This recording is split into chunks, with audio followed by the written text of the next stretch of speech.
Hey, everybody, really excited to dive into the world of SD-WAN and how it's reshaping enterprise connectivity in the cloud with Julian from BCN. Julian, how are you? I'm great, Evan. Thanks for having Great. me join Well, you today. great to Appreciate the see you. opportunity. I've followed you guys for so many years. Speaking of which, you've been at BCN for almost 20 years, which is amazing in tech. Would love to hear more about how you describe BCN these days and the Sure. current mission and journey you've been on. Absolutely. So it's actually probably a little over 20 years now. So today, BCN, we provide managed connectivity and technology solutions to business customers. And our goal really, the big mission statement is really to allow them to fuel growth and to provide them with resiliency in their technology and their connectivity. So we service nationwide here in the U.S.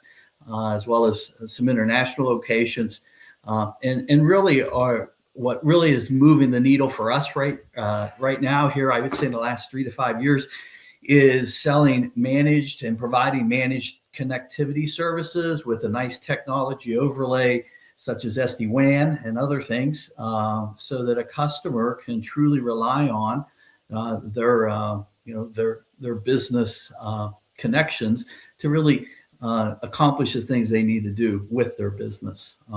We've been at it, BCN. We've been at it for 30 plus years, so we've kind of seen 3 decades of a technology company or a connectivity company, a telecom company. So we started a long time ago, got our roots in the CLEC business. And then here, really within the last decade, last 5 years, really watched our company and really set ourselves on a path and a journey to really embrace what's kind of coming, if you will, here as it Amazing. Well, relates we to. we've both been at it for decades, I think. We used to talk about T1s and ISDN and POTS, and the good old days weren't so good. But so, how has SD-WAN really changed the way enterprises think about connectivity today compared to, these older models, even MPLS, which was supposed to be the next big thing? What are they thinking? Well, I think what we see is that customers they want to take advantage of the latest technologies that are afforded to them. They want to do it in what I would say in a very resilient, a reliable manner, and they want to feel secure and protected when they do that. And then they want to go run their business, whatever business they're in, making auto parts, providing healthcare services, serving a great dinner at a restaurant. They want to actually focus on their business and what they're doing. And that's really, I think, where companies like BCN come in and others in our space, where we set out to really manage that solution, that connectivity and technology solution for them, so they can actually go do the things that they aspire to do. So, what we've seen a lot of, kind of going back recent years, a few years back, you would often see customers with really a kind of what I would call a single threaded connection, meaning just one connection. And then as the world changed and as things, as we're now kind of at the forefront of this AI explosion, that desire, need for a single connection suddenly expanded to where they said, we need to really have two connections. And early on, it was a single connection with some type of backup failover, i.e. the insurance policy. But in today's world, you don't really have to buy it and hope that, in anticipation of needing it.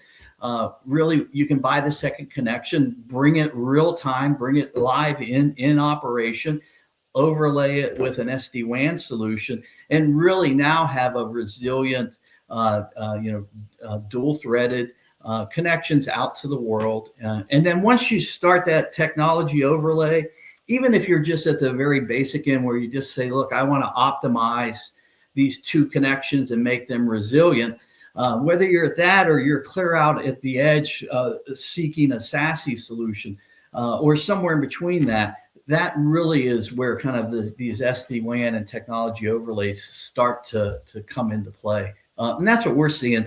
I can't tell you how many customers we see that we get opportunities, and it starts with two, sometimes three connections, and then it immediately goes to that technology overlay to really manage the connections.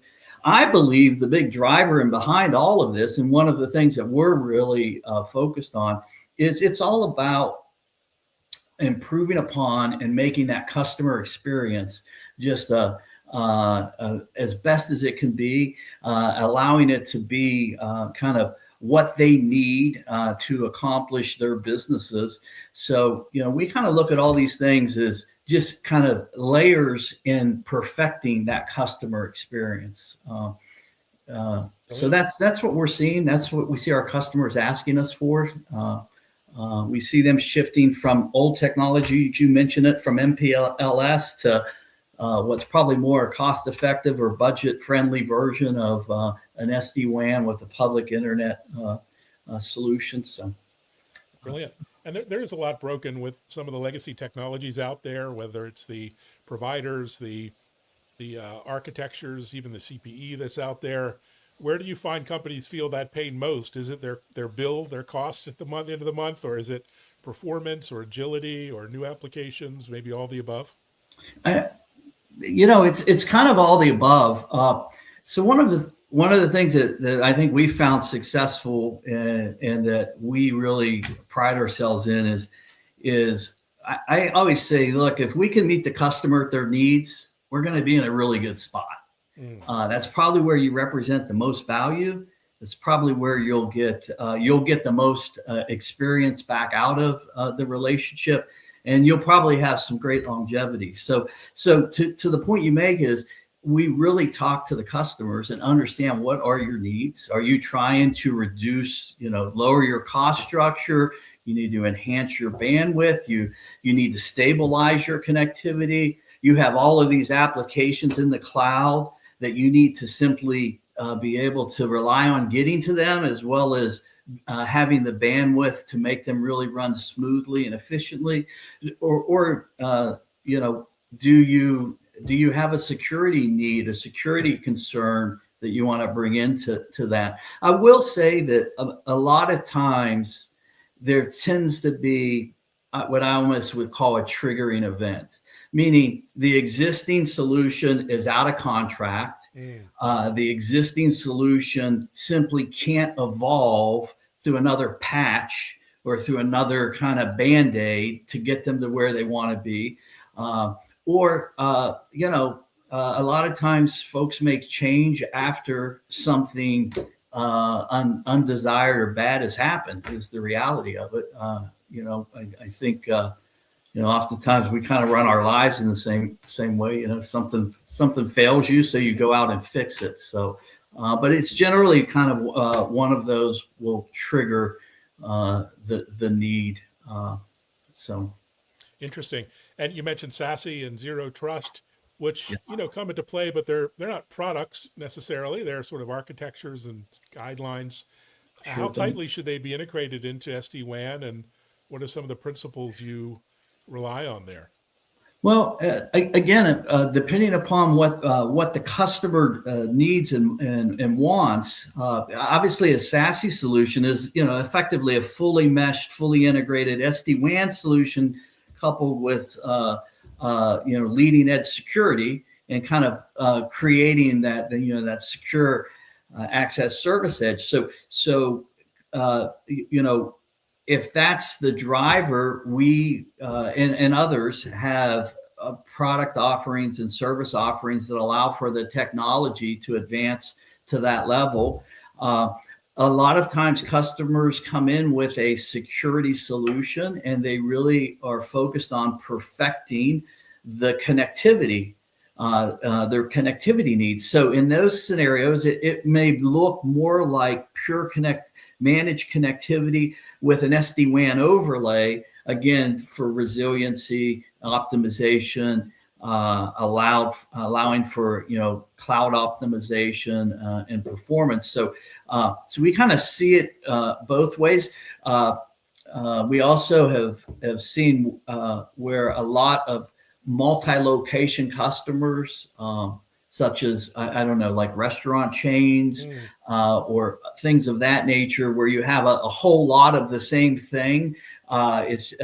We find that it's much easier for a customer through managed service provider to really establish whatever firewall needs they want and then deploy them over the technology across the masses. So if they decide they want to do something at a security level across 1,000 locations, again through our overlays and the overlays that others can provide, we really get into being able to allow them to make that change real time and not have to dial into 1,000 premise-based firewalls and go through some type of change that they want to accomplish. So again, I think we allow the customer to have a much better experience, and to really focus again on the things that their business is about,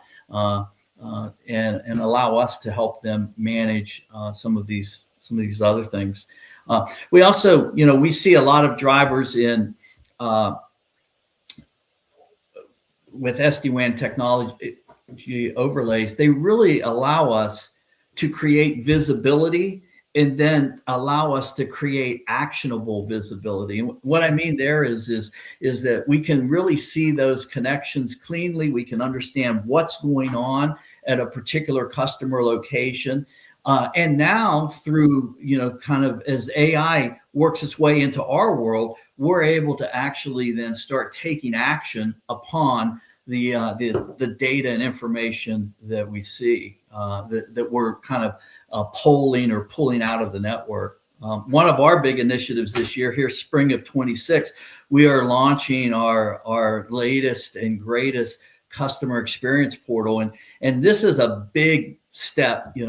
Along the way, we had a lot of experience portal versions over the years, and they were kind of all incremental. This is a big shift for us. We're actually API connecting out into the networks. We're pulling data out of the networks. We're putting that up on the dashboard, if you will, a health and resiliency dashboard for customers. We're baking in the ability to then take action again off that data that we see, that be it through automated trouble ticketing, automated correction, suggestion, and it really again really it's all driving towards the customer experience. But we're going through a big change like that. Without these overlays and this technology and all the ability to pull this information, you really can't accomplish those things. So I would say that customers that want to have that type of overall experience, that's kind of what you have to put together. That's really what you need to bring into your business so that you can have the opportunity to experience these great outcomes. Amazing. Can't wait to see that in action. Yeah. So you have so much real world experience in deploying SD-WAN. What are some of the big challenges, maybe unexpected surprises that companies hit during real world deployments? What should they look for and prepare for? Yeah, great question. Great question. So I would say is a few things. Number one, they really need to go through a process up front and really define their needs, and then go through a process where they meet with potential solution providers and ensure that their needs are aligned with the solution that they're looking for. One of the big things that we find is, again, in these multi-location, multi-site deployments that's mission critical, is what we call kind of project managed service delivery. So we've found that when you don't really bring those project management skills or those disciplines to a large deployment, you really can get tangled up fast, particularly if you're deploying equipment, unhooking old things, installing new things. We've seen that as well. I also think, inside of the decision making right now, you can find what I would say are more OpEx solutions versus CapEx solutions. So, anyone who's run the numbers on these things, the OpEx solutions are generally going to utilize other folks' working capital, or the provider's working capital for the equipment and some of the upfront costs. And then you're probably going to have the ability to get access to technology and upgrades more on a what I would say kind of quicker in the process, or more regularly in the process. If you go with a CapEx solution, you're going to use a lot of your cash flow, your working capital. However, those models financially, at some point, CapEx goes away and OpEx continues. I mean, pretty basic stuff when you analyze it. But I do think that both options are out there in the world today. And exploring those and making sure you pick the right option or right answer for your customer. We also run into a lot of requests. Customers will, you can kind of do this. If you do CapEx, it's basically self-managed. If you do OpEx, you can have combinations of fully managed or jointly managed, meaning the customer and the service provider provide a management of the technology. I think that's a customer needs to really make sure they assess their capabilities, particularly if they're going to do a co-managed solution, because they will have access to the technology overlays. They'll have the ability to impact those, and they may even have certain things that they're supposed to do or required to do. They just need to make sure that they have the resources and skills to do that. Fully managed, again, you really need to get through that initial evaluation process. Make sure that the team you're working with understands the technology they're working with. Brilliant. We've seen a lot of kind of like I said, really smooth, great ones. We've run into ones that where there was a gap, if you will. But again, I think it's who you're partnering with is going to ultimately get you through those. So indeed. I hit a few things there. I don't know if any of that was right onto your question, Evan, or not. It did. It's a complex space and there's not a simple answer. I am curious. You're calling in as we speak from Martinsburg, West Virginia, though you're nationwide. What do you think about the smaller markets, the markets maybe that traditionally weren't served, underserved markets outside of the big metros? It seems like there's a lot of opportunity there, a lot of investments happening in manufacturing and otherwise in places like West Virginia, but elsewhere. How are you thinking about those kind of customers as well? Well, we're thinking about them absolutely from the standpoint of we want them to be customers. We have to have an offering, again, that meets the customer wherever they're at. So from our standpoint, when you think about our connectivity offering, we have to go out and partner with all forms of connectivity and access. So we need to partner with broadband providers, more legacy telco providers. We need to be in the big markets as well as the small markets. We easily have 50 plus pure connectivity providers. We also have to deal with all mediums. We need to be able to provide fiber where available, other forms of wired connection where not available. We have to embrace 4G and 5G from wireless. We have to embrace LEO for even some of those areas where really the other forms of wireless really aren't there from a network coverage standpoint. So you have to have all that in your solution offering, because inevitably, I think the point you're making is you're going to encounter a customer who has probably has a great location or facility in a major metro, an NFL, and then they're going to also have some presence that's not in a traditional it's going to be a secondary or tertiary market. The beauty of the technology and the overlay is that it can go anywhere. It's all cloud-based. It doesn't care. It doesn't matter. Zip codes don't matter. in that space. Zip codes matter when you're trying to deploy connectivity. They really don't matter whenever you're dealing with the technology overlays. But I think accounting for all the, and what we're seeing, and I'm sure you're seeing it in this with all the conversations you have. The shift is on. AI is going to, because it's such a significant impact on the existing infrastructure, it's actually going to wind up in the fields and farmlands. We're seeing that in Virginia today. I mean, who would think that the state of Virginia, I was reading an article the other day, that's the largest cluster of data centers in the world. Right. In the world. So I think the number I saw was something like close to 560, 570 some data centers. All those centers aren't in the Beltway. They're out in Western Virginia and other areas. So again, I think, I guess to answer your question, I do believe some of the geography is shifting.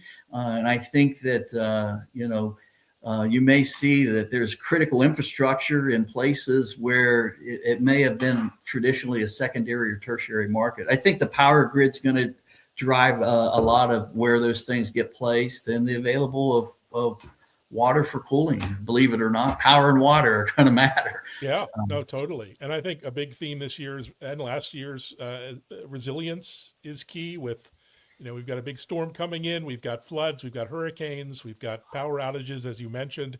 How do you think about network resiliency in general, and providing that experience that customers now demand? I mean, you just can't get work done these days without a high quality network. Completely. Again, so we pride ourselves in being able to provide multiple connections at every customer location, and we will work hard to make that a truth, even in some of the most redundant areas, or I should say most rural areas there could be.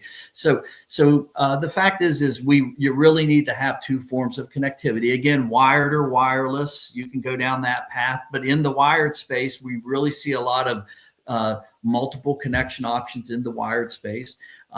Again, relying on that with the technology overlay, you can overcome a situation where you may lose one of those, or maybe one of those is the service level has been degraded for some reason.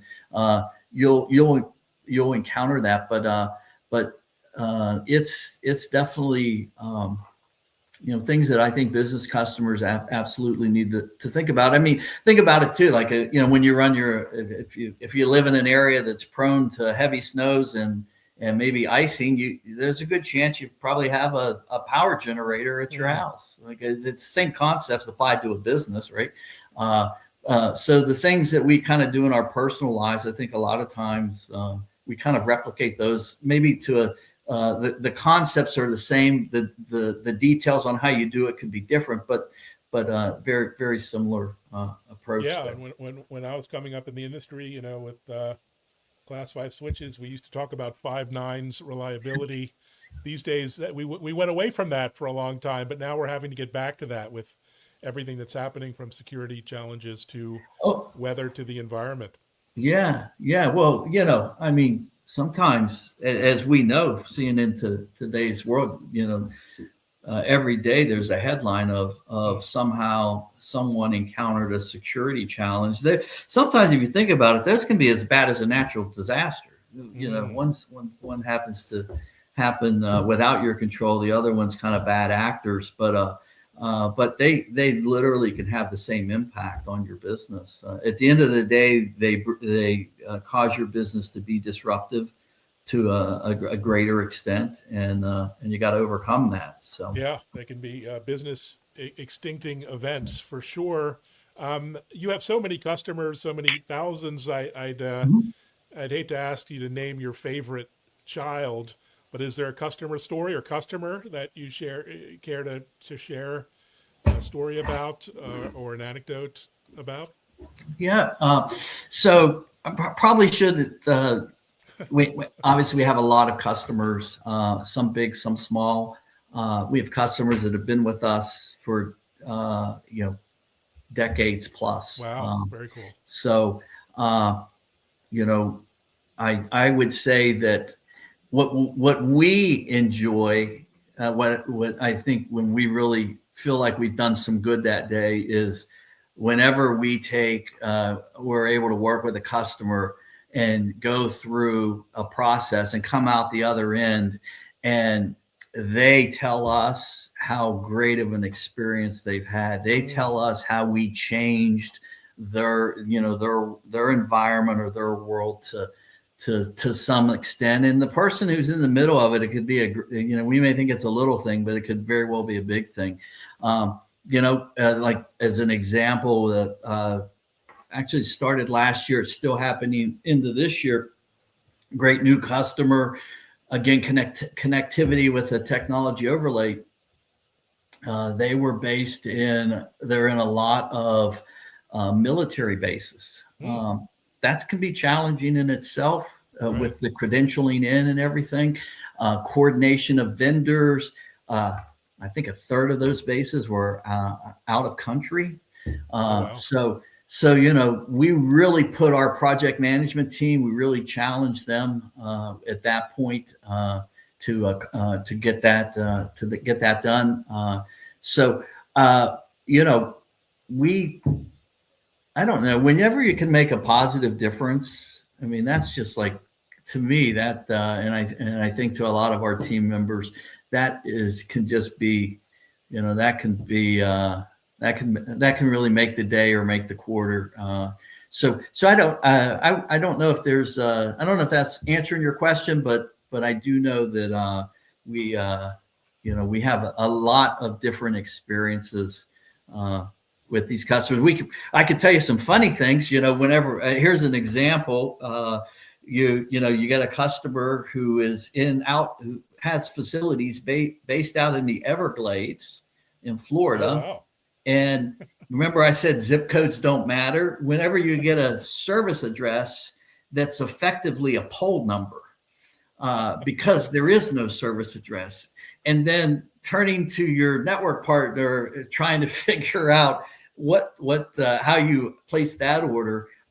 We've had those type of experience. The reason it's coming to mind is because it's a longstanding customer of ours that we're actually going back in and looking at some network inventory for them. We were chatting about this morning, and I was chuckling to myself in the conversation that I remember the day when we were trying to drop service to a pole number out in the middle of the Everglades for them. So Wow. I guess we all carry those type of funny. That is alligator country. So yes, that's like seller beware. Fun stuff. Well, look, thanks so much for the update and the insights and turning, what can be a dry topic into a really fun conversation. Appreciate it, Julian.